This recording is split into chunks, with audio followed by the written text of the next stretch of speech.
Welcome to the Chronicles of a Cheating Wife channel. A new story every day. Don't forget to subscribe. I pressed the little record button on her digital voice recorder. It's the kind with a tiny red light that winks at me like it knows what I'm about to do. I found it on her desk when I came home early from work today, still half buried in the clutter of her files and printouts. She must have left it there by accident. Or maybe she wanted me to hear something. God knows. There's an odd hush in the house, like it's holding its breath, waiting for me to get on with it. A single overhead bulb flickers, casting jittery shadows along the kitchen wall. I stand there in my rumpled shirt, my tie askew, sweaty from the confrontation. I keep rehearsing in my head, but can't bring myself to enact. On the counter, one sock dangles from the laundry basket, and the rest of the hamper's contents, her clothes, my clothes, sprawl out in tangled lumps of fabric. Dirty laundry. Literally, it smells faintly of sweat, and that sweet, lingering perfume she used to wear only for me. It's all rotten now, like an echo of something that once felt warm and safe. I don't hear her voice on the recorder, at first. There's a beep, some muffled footsteps, then the scratchy sound of a chair scraping across the floor. My heart picks up speed. I thought I was past being shocked, but I realize I'm trembling. Maybe I'm afraid of hearing something I'll never unhear. I almost turn it off. But then I catch her voice, a rehearsed line, a practiced pitch, the one she uses when she speaks at city council events. Soft, lilting, unbelievably self-assured. Ladies and gentlemen, thank you for this honor. I stand before you today. A short laugh. Then another beep. Then a man's voice, low, teased with laughter. Come closer, I can't hear you from all the way over there. Then static. I hear movement, I hear her sigh. It's definitely her. Then nothing but a digital hum. She must have paused the recording, or maybe it cut off. I stand there, listening to nothingness, until it stops. In that silence, I'm hit with memories as if they're bricks dropping from a great height. They slam into my skull, bury me in confusion. How did we get here? We were a decent couple, once, something real. I remember the first time I saw her. Rebecca, stepping out of her car in a beige pencil skirt that hugged her hips just enough to make me swallow a bit too hard. She'd flashed me a polite, professional smile and extended her hand. Rebecca Carter, pleased to meet you. Before we got engaged, before she took my last name and became Rebecca Anderson. That was a lifetime ago, or so it feels.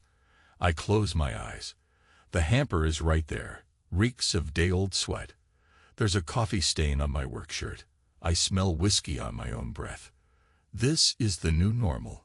Me alone, rummaging through the fragments of my sanity, trying to figure out when everything rotted from inside. The moment she left that little box on the passenger seat. The moment I found the note with someone else's name on it. Trevor, scrawled in a confident, masculine hand. For you, my hero. I try to breathe, but I choke on the memory. I guess that was where it really began, or maybe that was just where I finally woke up. The box was small, with a pink ribbon. She left it there like it was no big deal, like I wouldn't see the card, like I wouldn't notice the name. I remember rummaging in the car, trying to find my charger. My phone was dead. I was half late to a meeting. My fingers touched that box. I pulled it out and read the note. For you, my hero. Love, Trevor. My hero. I'd thought I was her hero. I stared at it for a good minute before my heart started pounding so loud I thought the neighbors might hear. The rest of that day is a blur, except for the look on her face when she saw me holding it. She froze. Then she forced a laugh and said it was just a friendly inside joke.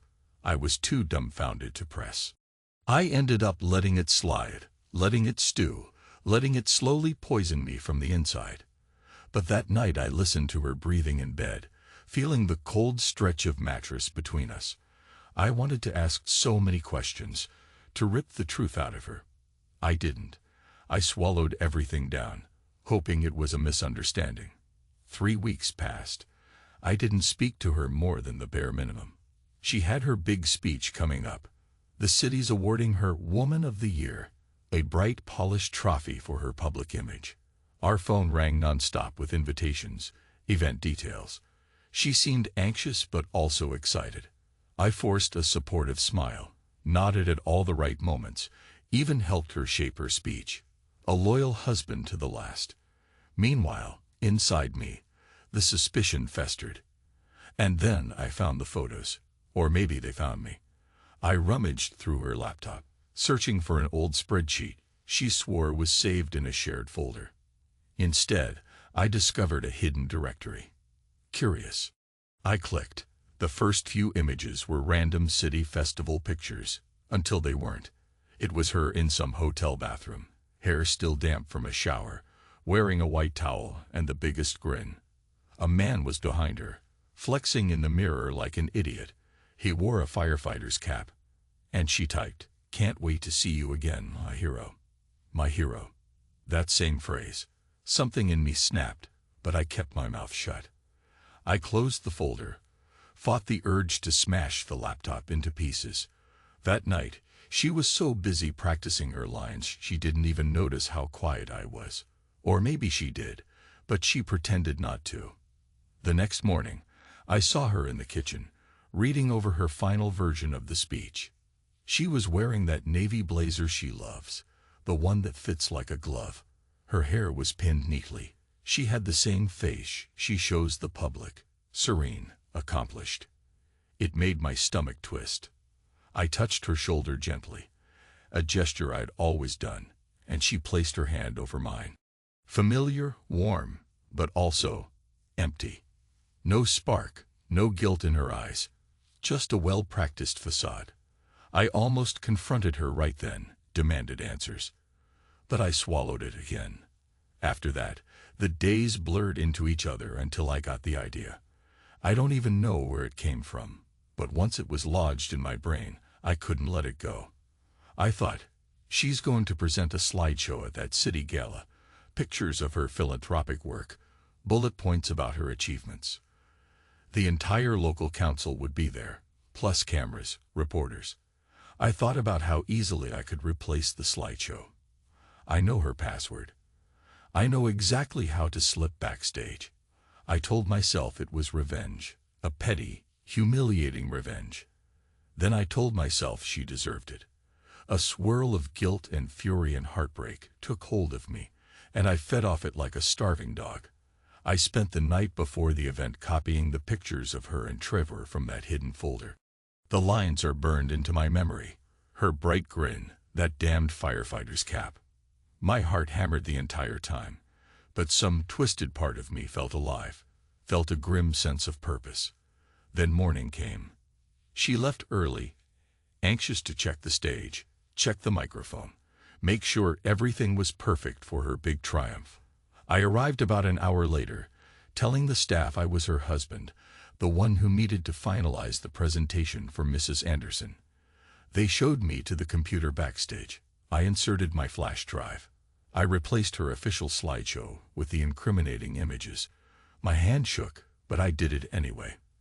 Then I stood in the third row, watching the seats fill with the local big shots, the cameras, the mayor, her colleagues, probably half our neighbors. I saw her from a distance, greeting them with her politician's smile, never suspecting a thing. The lights dimmed. She stepped on stage in a tasteful burgundy dress. Applause roared, and a hush fell. She started her introduction, voice confident, eyes shining. I thought, how many times did she use that same voice to lie to me? Then the big screen behind her flickered. For a second, it showed the opening slide of her official program. Her name, the city seal. Then it switched, abruptly, to the first photo. Her in a white towel, hair wet, leaning into Trevor's chest. The words, "For you, my hero," scrolled across the screen in huge lettering. A choking silence seized the auditorium. She froze. I heard someone gasp. A couple of ladies in the front row covered their mouths. I swear time stretched into a slow, painful eternity. Her face turned pale under the stage lights. She didn't scream, didn't shout, didn't defend herself.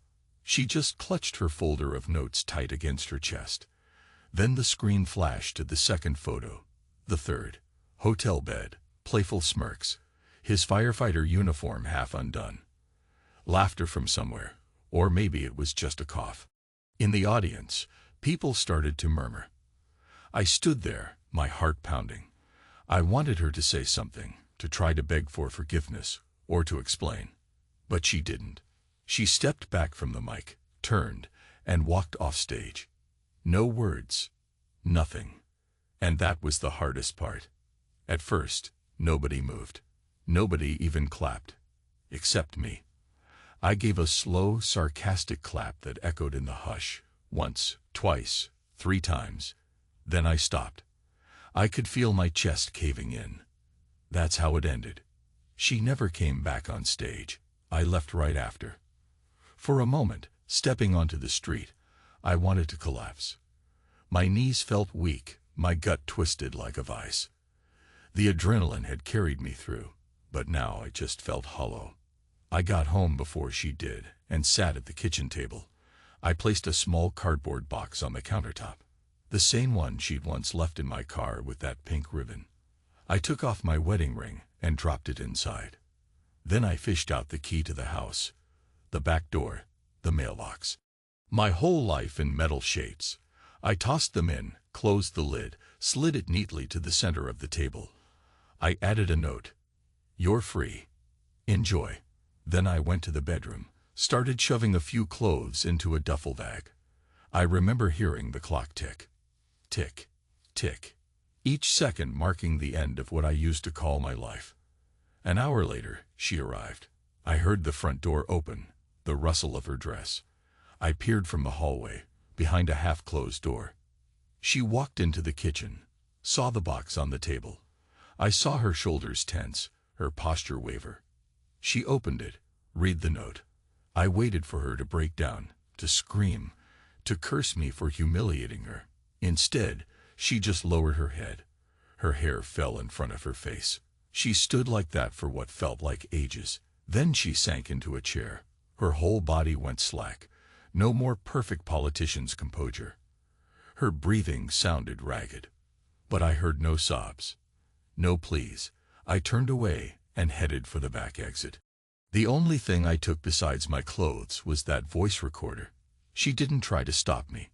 I drove off, not sure where I was going, not even sure if I cared. A part of me wanted to die. That's the honest truth. I looked at the other cars on the highway, at the 18-wheeler rumbling in the next lane, and wondered if I should just turn the wheel and let fate do the rest.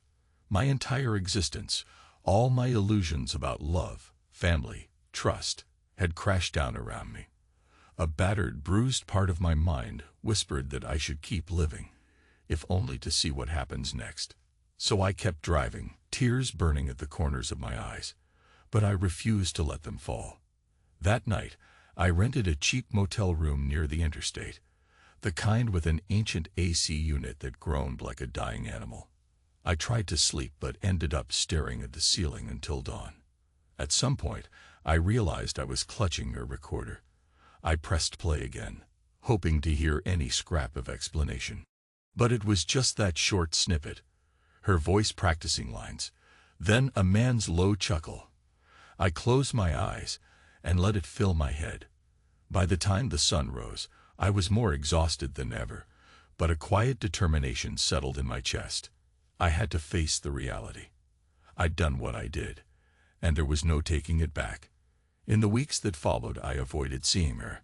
She tried calling once or twice. I didn't answer. She left a couple of voicemails that started with, "We need to talk." I deleted them without listening to the rest.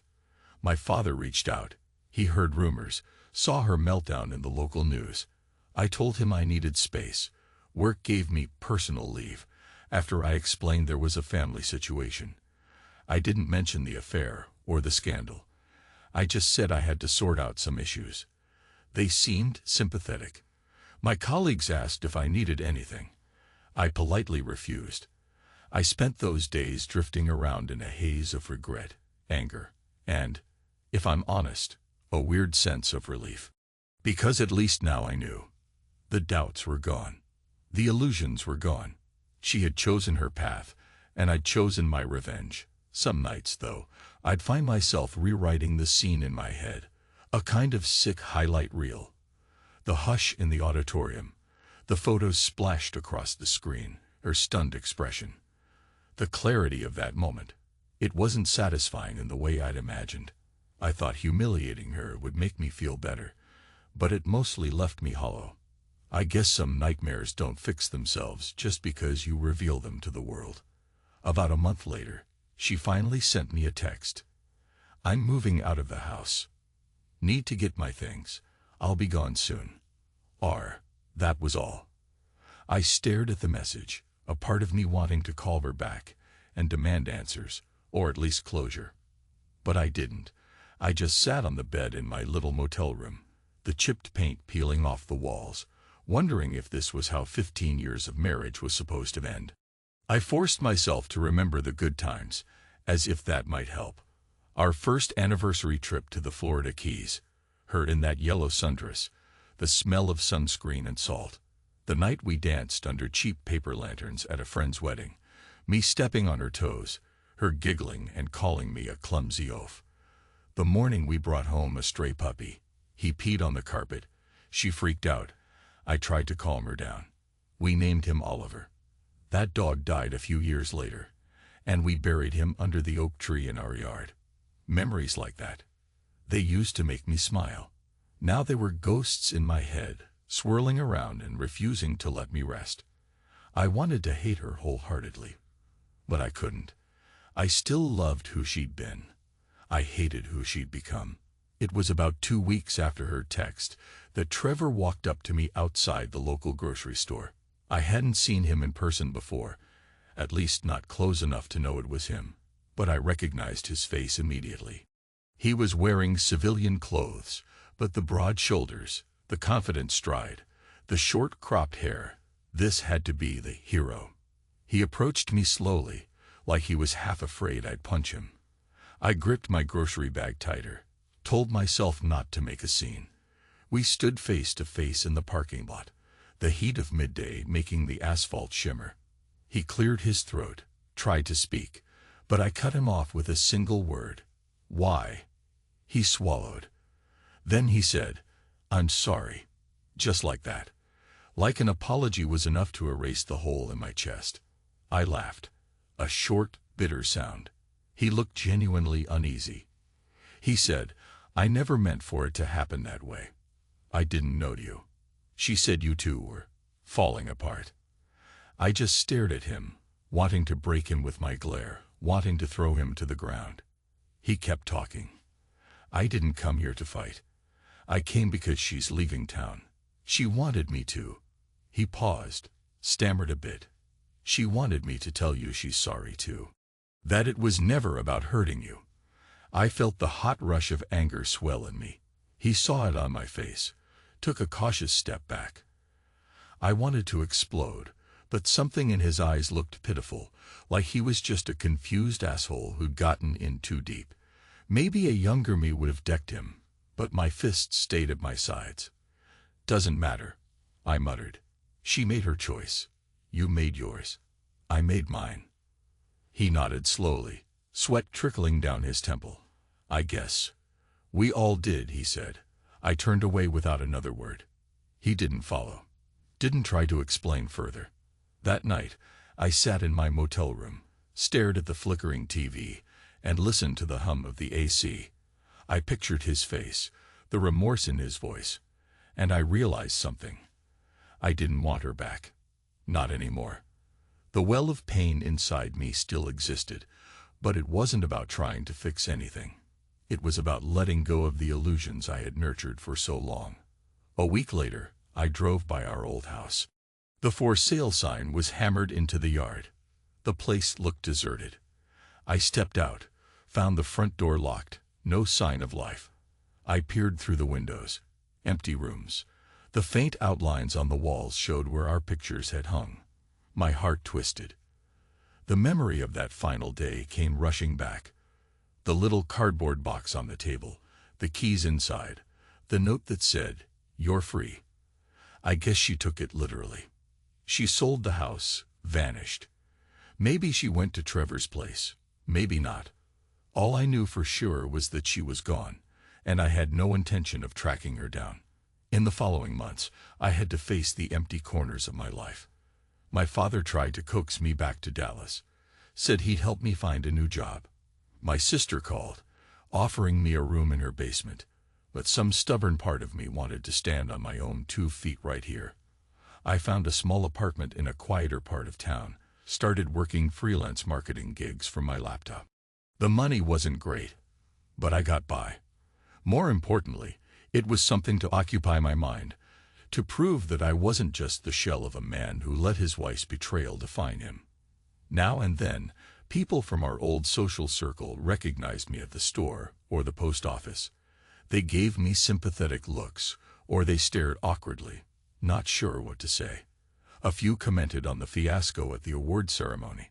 Something like, "That was rough, man." I just nod, say, "Yeah." No point explaining.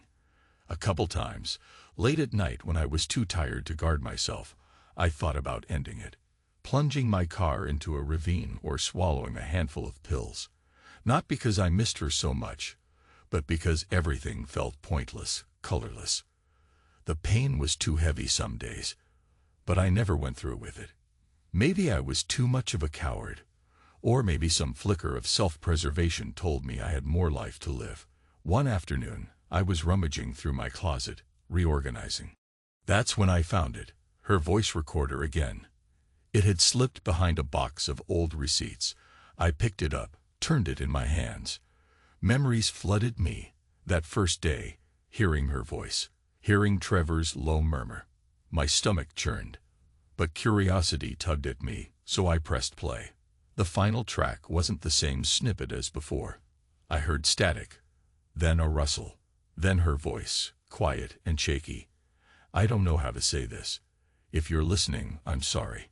I messed up. I never wanted to hurt anyone, least of all you. You used to be my hero too." She let out a trembling breath. "Trevor is a good man, but he's not. He's not you. I'm so sorry." Then nothing but a long silence and a beep ending the recording. I dropped the recorder. It clattered onto the floor. My eyes blurred with tears. I thought about how easy it would have been for her to say that to my face, but she never did. Or how easy it might have been for me to confront her early on, before it festered. But we both failed, both betrayed each other in different ways. And this was the aftermath. I stepped outside onto my tiny balcony, the late autumn sun slanting between the buildings. I felt the crisp air on my face. And I stood there, letting the tears slip down my cheeks for the first time since the day at the auditorium. They weren't tears of regret for losing her. They were tears for the good that once was, for all the ways we drifted apart, for the part of me that died along the way. I realized in that moment that I needed to breathe again, to find a reason to keep going. Because time doesn't heal. It just wears things away, including our illusions, including our capacity to cling to old wounds. Eventually, I wiped my eyes, picked up the recorder, and placed it on the windowsill. I didn't destroy it or throw it away. I left it there like a relic of a past life. Then I grabbed my coat and left my apartment for a walk, letting the brisk wind remind me I'm still alive. The day stretched out before me, uncharted. I wanted to think about my next steps, maybe a new job, maybe volunteering somewhere. Small beginnings. Life after betrayal. I felt no rush. I had all the time in the world now that I was freed from that weight. Weeks slid by, and I found a quieter sense of routine. Gym in the mornings, remote work in the afternoons, sometimes a game of pickup basketball on weekends. I reconnected with a couple of friends I'd lost touch with. They never asked about the scandal, and I appreciated that. I never volunteered details. But the anger, the bitterness, they never fully disappeared. Sometimes at night, I'd jolt awake with a vivid memory of the auditorium scene. The hush, the shock, me standing up to clap. Then I'd lie there, feeling the old ache in my chest. I wasn't sure if I regretted humiliating her like that, or if I still took grim satisfaction in it. Maybe it was both. A year later, the house sold, the divorce finalized. She'd never contested anything. She signed the papers, and we both walked away. My father tried to talk me into counseling. "You went through a lot," he said. I shrugged it off, told him I'd deal with it on my own. Some days, I wondered if counseling might have helped. But I was stubborn, too proud, maybe. Or maybe I didn't want to rehash all the gory details. The one thing I knew was that every time I caught a whiff of that perfume, or saw a postcard of the Florida Keys, I'd feel that pang deep inside, like pressing on a bruise that never fully healed. I heard rumors. She moved, took a position in another city. Some folks said she was still with Trevor, that they were living together. Others said they broke up after a few months. I didn't care to find out which story was true. Either way, it didn't really matter to me. The past was done. It was a slow, draining process to accept that, but piece by piece, I let the old memories fade. Or at least, I let them rest. Once, late at night, I drove past the auditorium where I'd staged my revenge. The parking lot was empty, the building locked up for the night. I sat in my car, staring at the entrance where we'd both once walked in, smiling for the cameras. I remembered how proud I used to be, seeing her recognized for her work, thinking she was the best thing that ever happened to me. Hard to believe that same place was where everything came crashing down. I felt a hollow ache in my gut, but I also felt something new, a weird serenity, like I was done punishing myself. The scoreboard of revenge was closed. I'm no saint. A part of me still wishes I'd never fallen for her in the first place. Another part is grateful for the good years we had. That conflict might never be resolved, but life moves on whether we want it to or not. I turned the key in the ignition, left the parking lot behind, and whispered under my breath, "So long." Now, if there's one thing I learned, it's that betrayal carves a scar you can't fully erase. But scars mean you survive. You carry on, if only because the alternative is quitting. Some days I wake up with a weight in my chest, wondering if I'll ever be able to trust again. Other days, I feel almost normal, almost content, like a new version of myself is slowly taking shape. I don't know if I'll ever love like I did before. Maybe that's okay.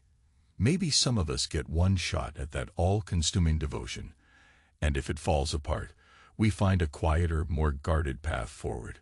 Or maybe I'm just making excuses. Hard to say. I do know that I kept that pink ribbon box in the trunk of my car, even after everything. Sometimes I open it just to remind myself of the day I discovered Trevor's note.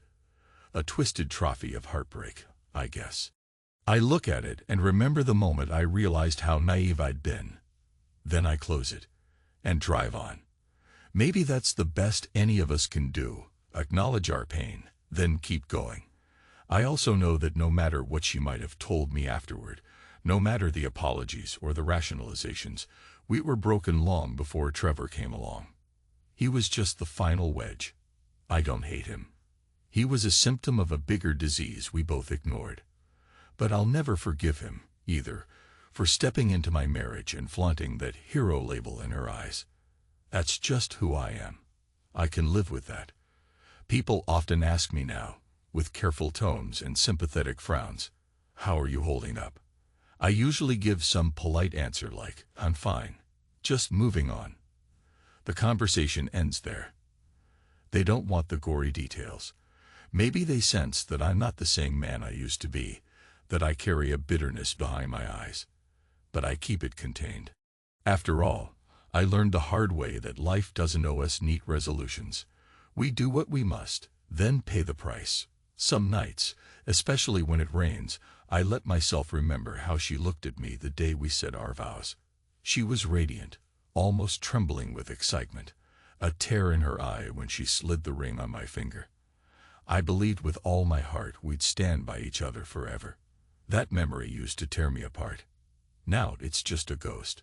If I close my eyes, I see it playing on loop, then receding like a wave at low tide. Gone before I can hold on to it. Yes, sometimes I still want to die. But it's no longer an active want, more of a passing thought, like an echo that resonates and fades. On bad days, I lie in bed, stare at the ceiling, and wonder if it would be easier to check out. Then I think, but who'll water the plants? Or who'll pay the bills? Or some other mundane anchor that ties me to the world?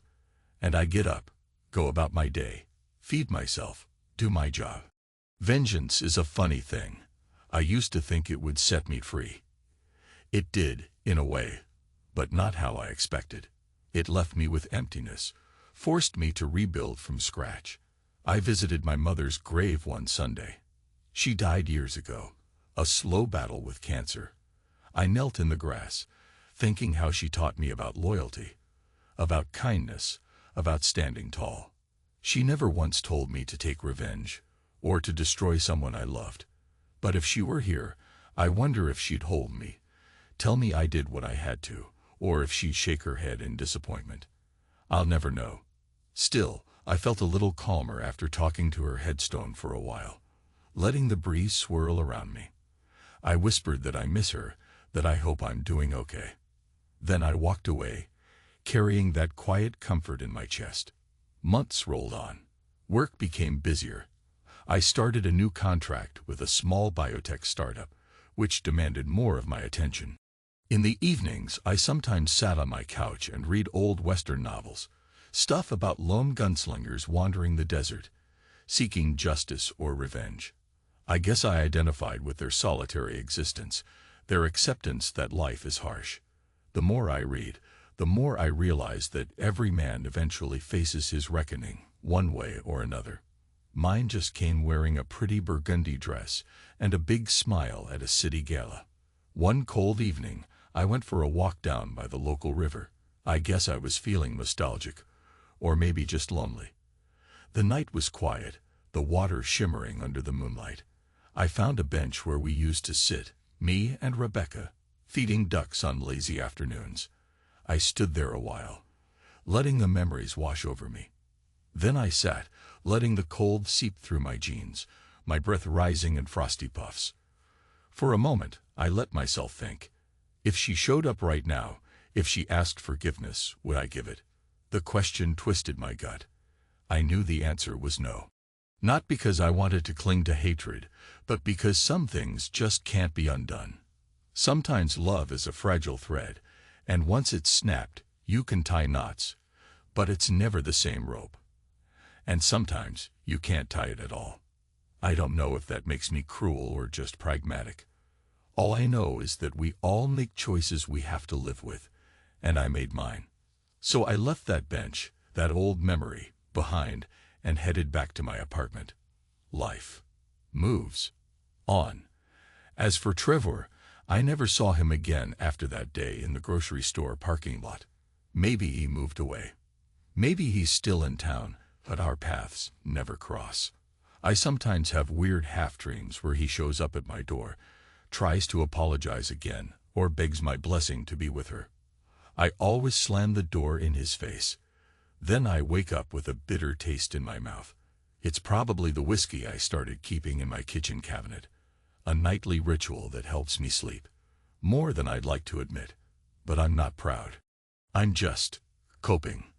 The final time I heard from her was through a letter that arrived at my father's address. He forwarded it to me. It was short, written in her perfect, looping script. I'm sorry for everything. I hope you can find peace. No return address. No phone number. I almost tore it up on the spot, but I slipped it into a drawer instead.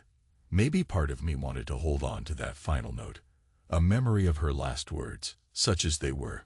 Now, I'm just a man with a flawed heart, a battered conscience, and a story that no one wants to hear in too much detail. But there's a strange solace in telling it, even if the telling is mostly to myself.